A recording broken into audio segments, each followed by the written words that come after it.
একদিন এই জেলখানায় বন্দী হয়ে থাকা কুকুরটা পুলিশের কাছ থেকে খাবার চাইতে শুরু করে দেয়। এই জন্য পুলিশ একটা হাড্ডি নিয়ে সেই কুকুরের সামনে গিয়ে কুকুরটাকে লোভ দেখাতে শুরু করে দেয়। এরপর সেই হাড্ডিটাকে নিজেই খাওয়ার পর হাসতে হাসতে সেখান থেকে চলে যায়। এই জন্য সেই কুকুরটা পুলিশের উপর অনেক রেগে দেয়ালের উপরে সেই পুলিশের ছবি এঁকে দেয়।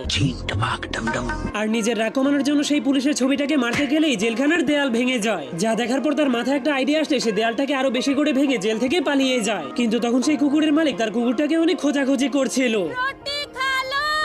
ঠিক তখনই কুকুরটা এসে পুলিশের হাত থেকে বাঁচার জন্য তার মালিকের ঘরের মধ্যে ঢুকে যায়। যা দেখার পর তার মালিক তার কুকুরটাকে বাঁচানোর জন্য জলদি করে ভিতরে ঢুকে দরজা বন্ধ করে দেয়। কিন্তু এরপর সেই কুকুরের মালিক দরজা খুলে সেই পুলিশকে একটা মরিচের স্যান্ডউইচ ঘুষ দিয়ে দেয় আর তার চোখের মধ্যে অনেকগুলো সস ঢুকিয়ে দিয়ে দরজা বন্ধ করে দেয়। কিন্তু এরপর যখনই সেই শয়তান পুলিশ তার দরজার ফুটো দিয়ে তার ঘরের মধ্যে উকি মারতে শুরু করে, তখনই কুকুরটা পিছন থেকে এসে তার পাছার উপরে কামড়াতে কামড়াতে তার অবস্থা অনেক খারাপ করে দেয়। এই জন্য শয়তান পুলিশ অনেক রেগে দরজা ভেঙে তাদের ঘরের মধ্যে ঢুকে যায়। এটা দেখার পর তারা